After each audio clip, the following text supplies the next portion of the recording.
I read The Monarchy of Fear by Martha Nussbaum, and the subtitle is A Philosopher's Look at Our Political Crisis.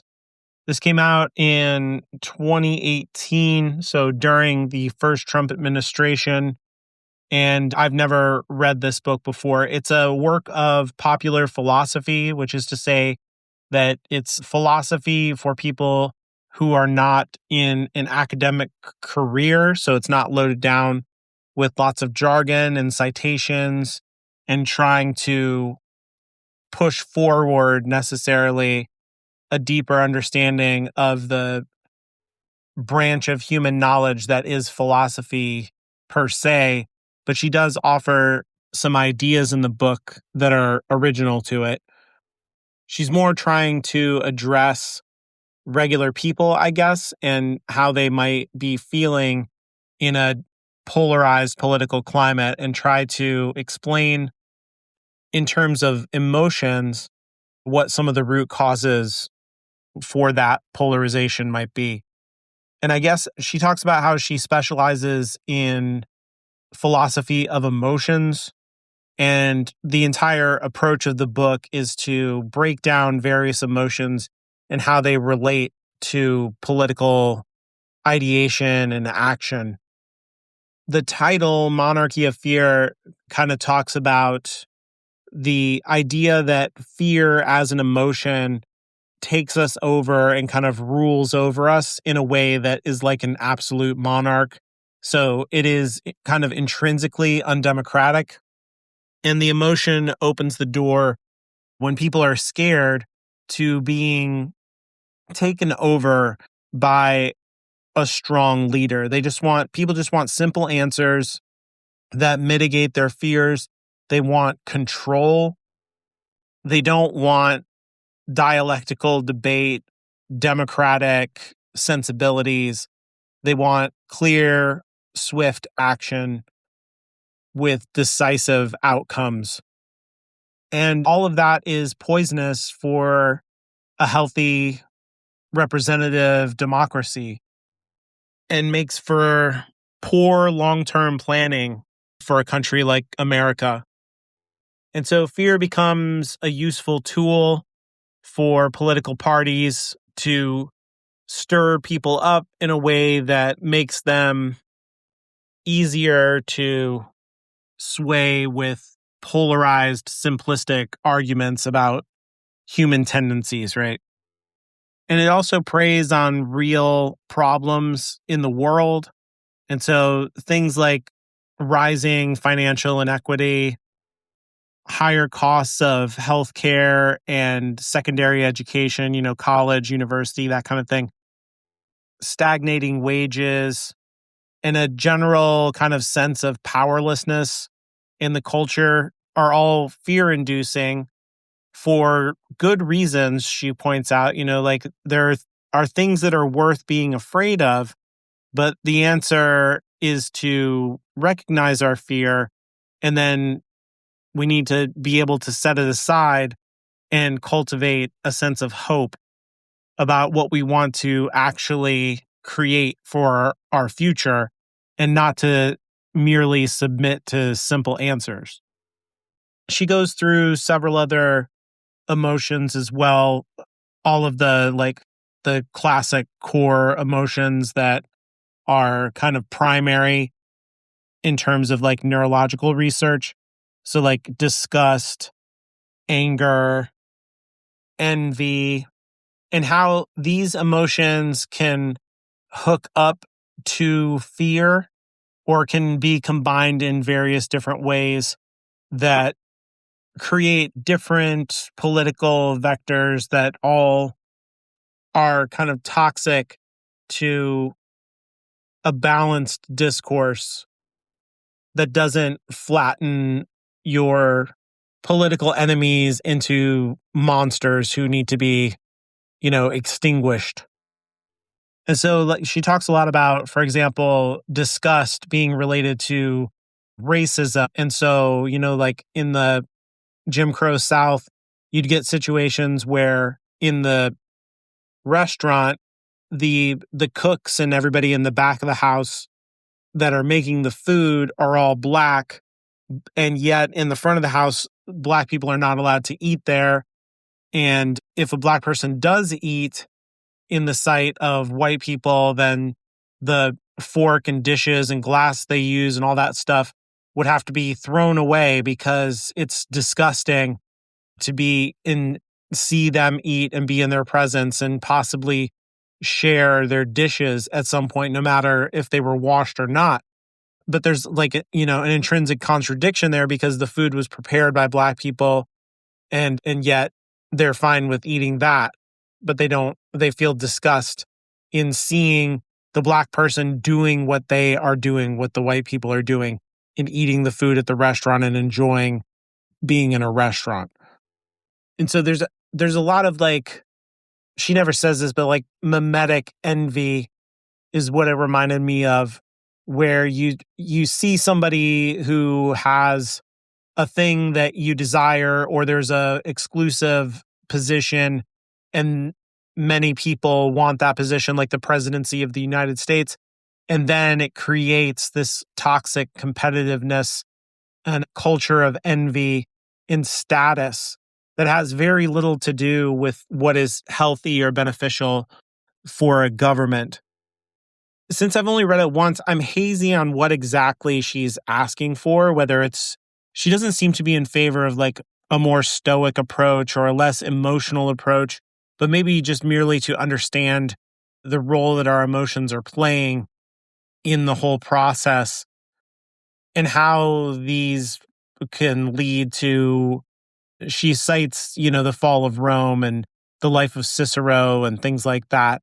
And so I think she's afraid of a emerging dictatorship if the emotional pull continues in our political system, which is prescient, but also for people to not overreact. And so she talks about how as soon as Trump was elected in the first time, all of her friends were filled with despair and saying how this is the end of democracy and America has fallen. And she was like, that's too far. That's not realistic. You're just giving into a kind of despair and being hyperbolic in a way that is unhealthy, not just for yourself personally, but for the country.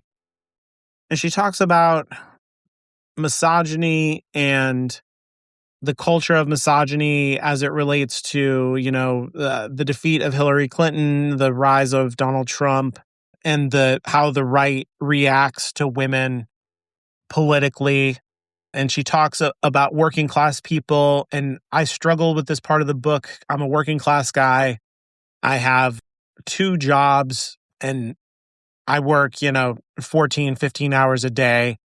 And I don't make very much money at all. I don't have a college degree. I do my best to try and educate myself and broaden myself. And I listen to what people say around me. And there's a lot of people in my world who voted for Donald Trump. I didn't, but people who did. And they're, we work in a place, both of my jobs, where there are women CEOs. There are my direct supervisor is a woman, and there are women in various stations all throughout the structure of the companies. And one of the things about equality is that, before women were in the workplace, men didn't, working class, low class men, if you will, didn't like their bosses. And women being the bosses, part of equality is just sometimes people don't like you because you're the boss. And I think part of the book that it doesn't acknowledge this, it just chalks that up to misogyny. Anytime there's a sexual difference and a class difference, then it equals misogyny. And that claim has been thrown in the face of the working class so much since the election time of Donald Trump that I think it contributes to the polarization. Actually, if someone tells you over and over and over, you're a misogynist, eventually you're just going to throw up your hands and be like, yeah, I guess I am, is kind of what I'm saying. And I think that the book indulges in that in the end, but I can understand, especially writing in the heat of that moment and being an academic feminist for her entire career, feeling the frustration and it's a real part of the problem too. I don't want to minimize it. But in a book about polarization, not acknowledging some of the forces, and she talks about it a little bit, how it happens on both sides of the aisle. But maybe I'm making too much of it. I just feel like in a lot of these kind of books that are written, especially from this privileged academic position, there's a talking down to the people in my class, but I don't get any sense that they're actually talking to us at any point. I don't feel like she talks to actual working class people. She has a real disdain for social media, and yet she calls out that we need places in America for people to connect because of the vast distances and the deep distances economically and socially and class wise and all of that kind of stuff. So we need unstratified spaces for us to meet, but it can't be social media for some reason. And just like kind of confusing ideas to me like that near the end of the book. She does have this idea that I really liked at the end where she talks about requiring civil service for young people for like maybe a minimum of 3 years that deploys people in a kind of almost New Deal kind of program where people will go out and work on national infrastructure, caring for the elderly, outreach for the poor, and all kinds of stuff like that. Just like civil goods and framing it in a way that we owe our society our labor, not that we owe corporations our labor, but that in order to make this country our country, we have to work for it in some sense. And I think there's a lot to that idea. That is a really interesting idea. And how getting out into the world like that would disrupt preconceptions of that young people could go into the world having, because you're going to meet all kinds of diverse people by going out into communities, and by requiring everyone to do it at various economic strata, you're going to have poor people interacting with people who are better off than them and vice versa. And that's going to be an eye-opening experience for them. Early on in the book, she talks about something like that happened to her when she was young, that she stayed with a family who was made far less money than her and had bad living conditions. And it just made her realize that she was a product not only of her parents and of her own mind, but also of various systems that contributed to her well-being, both in her body and mind, and how systemically we are products of our time and place and in our economic class to a certain degree. It's rare for people to fight their way up the class structure without having systemic supports that give them opportunities, but also without seeing those opportunities and imagining those opportunities for themselves. And this kind of program could be a way for people to do that, but also to see people who might be of a lower class, like what she saw, and see those people are people and to understand why they are there. I guess just after having read that part in the beginning, I just kind of wished that there was more of that in her experience at this point in her life, where she's interacting more with people of a lower working class. But it's not a part of the project, and maybe it's outside the scope of what she was saying. I don't want to overemphasize that whole thing. It's just sometimes difficult to be called over and over and over because of my gender and class, a misogynist when I feel like I strongly don't contribute to that and work hard to understand other perspectives. And Nussbaum uses a lot of classical references, and she talks about, like classical plays, or I guess she uses a contemporary play of Hamilton also to illustrate her points. But again, it feels very like entrenched in a place of academic privilege that I was confused about who the book is addressed to, since like I said, it doesn't target other academics necessarily, and so it's aimed at something more popular, but seems to be people who would have the disposition to read philosophy full of references to, Aristotle and classic, Cicero and classic Greek tragedy. So I guess not conservative MAGA people, they're not going to read this. So other people who had the same reaction as her to the Trump election, and maybe trying to help them to process their emotions and also have a framework to understand the emotions of people who made this choice that filled them with fear and despair.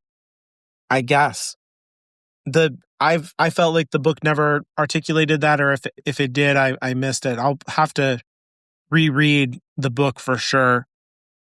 But I also have another book of Nussbaum's, and I'm interested to see like how she feels about the current moment. She can't feel good. She, in a lot of ways, is warning about the tendency that the emotional disposition of the country was making us vulnerable to a possible rise of a dictatorship. So, but to not overreact about that either.